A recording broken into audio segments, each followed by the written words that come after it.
नमस्कार दोस्तों, welcome to trade and invest. मैं हूं राजेश कुमार और आज हम बात करने वाले एक बहुत ही बढ़िया आईपीओ के बारे में। दोस्तों, अगर आपको टाटा टेक्नोलॉजीज का आईपीओ मिला था तो बहुत ज़्यादा कांग्रेचुलेशंस, आपने बहुत अच्छा पैसा कमाया। मुझे ही मिला था, मैंने भी काफ़ी अच्छा खासा प्रॉफिट उससे बुक कर लिया। अब वैसा ही एक और आईपीओ निकल के आ रहा है जिसका नाम है डॉम्स इंडस्ट्रीज आईपीओ। तो मेरा सिंपल सिस्टम ये होता है, सिर्फ उसी आईपीओ में पैसा लगाना चाहिए जिसको या तो आप बहुत अच्छा समझते हैं, बहुत लॉन्ग टर्म तक होल्ड करना चाहते हैं, या ऐसी कंपनीज में लगाना चाहिए जिसमें आईपीओ में पैसा डबल होने का चांसेस है। क्योंकि वैसे आईपीओ में हमको मिलना या ना मिलना बहुत लक के ऊपर होता है, लेकिन अगर लगाना भी है तो उन्हीं में लगाओ जिसमें पैसा डबल हो सकता है। तो देखेंगे हम क्या ऐसे पैसा डबल हो सकता है। तो यहाँ पे मैंने ओपन कर दिया है आपका वैल्यू रिसर्च ऑनलाइन का, जो कि बहुत शॉर्ट फॉर्म में अच्छे से बना के आपको दिया हुआ है। तो यहाँ आपको दिखा रहा है डॉम्स इंडस्ट्रीज आईपीओ के बारे में बता रहा है। तो यहाँ बता रहा है कंपनी क्या करती है दोस्तों। जो इंडस्ट्री कंपनी है वो स्टेशनरी और आर्ट प्रोडक्ट बनाती है। अगर आपके घर में भी कोई बच्चा है, कोई स्टूडेंट है, तो आपको पता होगा कि वो लोग जो पेंसिल और ज्योमेट्री बॉक्स यूज करते हैं वो इसी कंपनी का यूज करते हैं। दूसरा जो टोटल साइज है इस आईपीओ का वो लगभग 1200 करोड़ का है। 850 ऑफर पर सेल है और फ्रेश इश्यू है 350 करोड़ का। प्राइस बैंड जो कंपनी ने रखा है वो रखा है लगभग 750 टू 790, लेकिन हमको थोड़ा जो रिटेल इन्वेस्टर्स है उनको 790 की रेंज में बाय करना पड़ेगा। सब्सक्रिप्शन डेट जो है वो 13 से स्टार्ट होगा और 15 को क्लोज हो जाएगा। और जो पैसा कंपनी रेज कर रही है उसका रीजन है क्योंकि वो अपने फाइनेंस कॉस्ट को मैनेज करना चाहती है और नया फैक्ट्री लगाना चाहती है, उसके लिए भी कंपनी को पैसा चाहिए। तो रीजन तो ठीक ठाक ही है। वहीं पे अगर हम इस बेसिस पे अगर हम मार्केट कैप देखें कंपनी का, तो लगभग 5,000 करोड़ के आसपास आएगा, जो कि इसको एक स्मॉल कैप कंपनी बना देती है। इसका नेटवर्थ 700 करोड़ का है और प्रमोटर होल्डिंग आईपीओ निकलने के बाद 75% का रह जाएगा, जो कि बहुत स्ट्रॉन्ग लिखा के आता है। वहीं पे अगर हम इसका प्राइस टू अर्निंग देखें तो 50 पे नजर आता है, थोड़ा बहुत हाई है। और प्राइस टू बुक देखें तो 6 पे नजर आता है, वो भी थोड़ा बहुत हाई है। तो पर्सनली अगर मैं देखूँ तो मुझे कंपनी में लॉन्ग टर्म में तो कुछ इंटरेस्ट नहीं आ रहा, लेकिन मैं आईपीओ के लिए इन्वेस्ट करूंगा। आप इसके बाकी नंबर्स भी देख सकते हैं, काफी अच्छे हैं। इसका जो रेवेन्यू था वो 2021 में सिर्फ 400 करोड़ का था, लेकिन अभी वो 1200 करोड़ का हो गया। तो रेवेन्यू 3 गुना बढ़ गया है।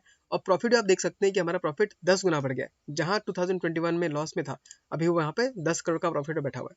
यानी कंपनी काफी अच्छा खासा ग्रो कर रही है। और जर्मनी की कंपनी के साथ इनका टाई अप भी है, जिसके थ्रू ये अपना प्रोडक्ट वहां बेचते हैं। तो ये सब तो उसके पॉजिटिव्स हो गए। अब एक नेगेटिव ये देख लेते हैं हम लोग। इस कंपनी का 30% जो सेल है वुडन पेंसिल को बेच के आता है। तो ये किसी किसी के लिए नेगेटिव है, किसी के लिए पॉजिटिव है। लेकिन वुडन पेंसिल्स का जो यूज है वो तो मेरे ख्याल से कम होने वाला नहीं है। वो जितने बच्चे स्कूल में पढ़ने जाएंगे उनको जरूरत लगेगा लगेगा। तो एक एवरग्रीन प्रोडक्ट है जिसको हमेशा चाहिए होता है।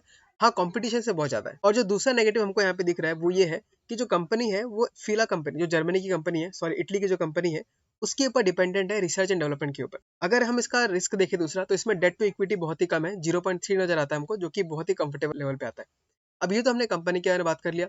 अब यहाँ पे देख लेते हैं कंपनी एक्चुअल प्रोडक्ट्स क्या बनाती है। ऑलरेडी हमने डिस्कस किया है, लेकिन यहाँ पे देख सकते हैं कंपनी पेंसिल बनाती है, कलर पेंसिल्स बनाती है, जो क्राफ्ट करते हैं, ड्राइंग करते हैं, उनके लिए वाटर कलर्स है, पेंट ब्रश है, हाइलाइटर्स है, ज्योमेट्री बॉक्स है, कॉपी है, हार्डबोर्ड है, और ये आपका बहुत सारा जो पेन पेंसिल जो भी स्टेशनरी का सामान है सारा का सारा बनाती है। यानी स्टेशनरी का फुल पैकेट बनाती है। तो क्या ऐसा और कंपनी स्टॉक मार्केट में लिस्टेड है? तो मेरे ख्याल से नहीं है। मेरे ख्याल से लिंक है, लेकिन लिंक का काम सिर्फ पेन बनाना है। और दूसरा आपका कोकोयो कैमलिन है, जो सिर्फ वाटर कलर में और थोड़ा बहुत पेंसिल का प्रोडक्ट भी बनाता है। तो कंपनी ऑफ कोर्स ज्यादा इस टाइप की कंपनी स्टॉक मार्केट में बहुत ज्यादा लिस्टेड नहीं है, और ये अच्छी बात है कि ऐसी कंपनी स्टॉक मार्केट में आ रही है। अब हम देख लेते हैं कि आईपीओ में पैसा लगाने से क्या हमारा पैसा डबल हो सकता है कि नहीं। तो आप देख सकते हैं कि डॉम्स आईपीओ का जीएमपी जो है फिलहाल चल रहा है 482 पे। यानी कि अगर आपको ये आईपीओ मिल जाता है तो हर शेयर पे आपको 482 रुपीज का प्रॉफिट होगा। 482 का मतलब वो निकल के आता है लगभग आपका 60 टू 70%। तो 14,000 का अगर मैं 60 टू 70% निकाल के देखूं तो आपको लगभग 7-8 हजार रुपए का प्रॉफिट हो जा रहा है, जो कि काफी अच्छा खासा प्रॉफिट है। तो डबल होने का चांसेस तो मुझे कम लग रहा है, लेकिन आपको डबल के आसपास तक पैसा मिल जाएगा, जो कि बहुत ही बढ़िया रिटर्न होगा। तो फिलहाल तो आईपीओ भी प्री आईपीओ पीरियड में है, कल से इसका आईपीओ खुल रहा है। मैंने ऑलरेडी अप्लाई कर दिया है, पर मैंने इसको अभी तक एक्सेप्ट नहीं किया।